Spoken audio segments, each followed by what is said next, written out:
Hi, this is Crypto Ice, and today I want to talk about the World Economic Forum. Basically, this is about 3,000 of the most powerful and influential players in the world coming together to discuss global financial matters.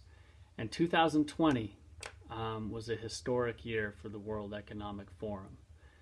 I'm going to give you three reasons why I feel like that this one was historic. The first one, you'll notice that in the cryptocurrency space, one of the few, if the only, CEO of a crypto company, Brad Garlinghouse, was right there with all of these people.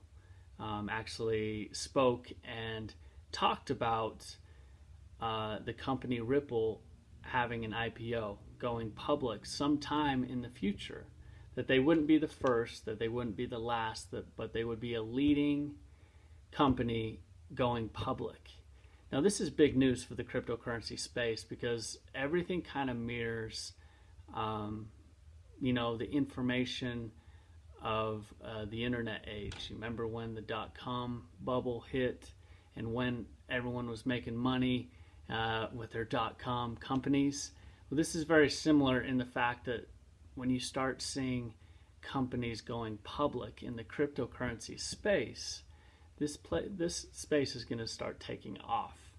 So very bullish that Brad Garlinghouse from Ripple is making this announcement in Davos, Switzerland at the World Economic Forum amongst the 3,000 most wealthy and powerful people in the world.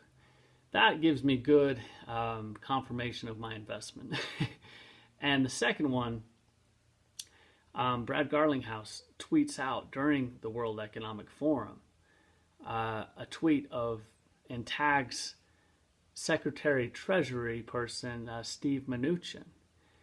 He's asked about cryptocurrencies during the conference, and this is what Steve says. He says, there are benefits to cross-border payment systems in lowering costs for consumers and businesses. We absolutely support companies working on this. Well, here's Brad bullish enough and bold enough to add Secretary of Treasury talking about cross-border payment companies. Well, who is ahead in that space?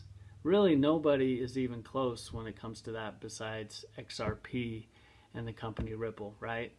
So again, look at the comment section, especially in this video, to really get the details of how big this is.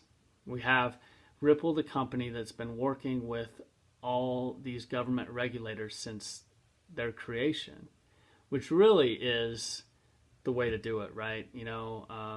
A lot of the criticism of Bitcoin is that some of these Bitcoin proponents were trying to take down banks and take down governments. And let's just live in reality, right? That's not going to happen.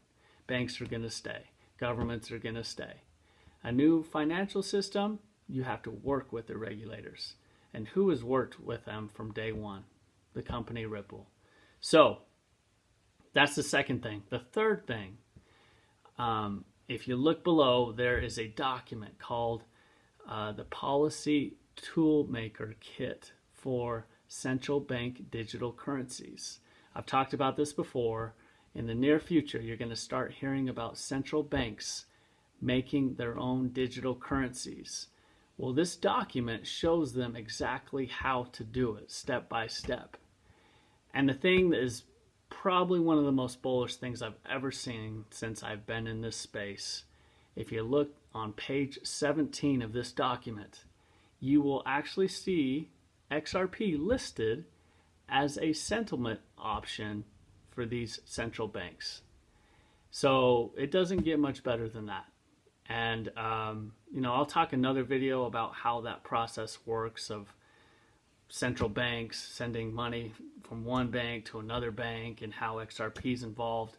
But just for now, just know that they're actually coming out and writing and telling you we're making our own digital currencies and we're we have XRP as listed as an option to settle these payments. That's huge.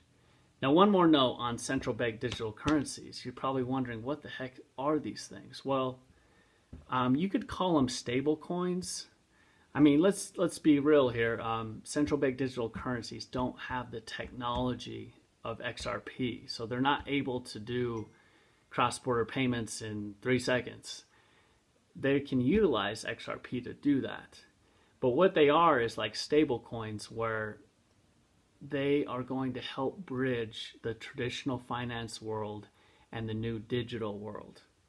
And they're going to be like on and off ramps. You know, one of the biggest barriers to mass adoption to this new digital world is barrier to entry. People just learning the space and being able to learn how to invest and how do I do it. Well, they're setting up the process of making it easier. And these central banks are a big part of that. So people are going to be able to eventually walk into their bank and have a checkings account, a savings account, and a digital wallet. You're going to see this happen at the banks that you've been going to for decades. And when that happens, I think people are going to, already have kind of woken up at that point. So, anyway, I wanted to just point out that this is huge to have XRP listed on this World Economic Forum document for the central banks to create their own digital currencies. And hope you enjoy that. Thanks. Bye.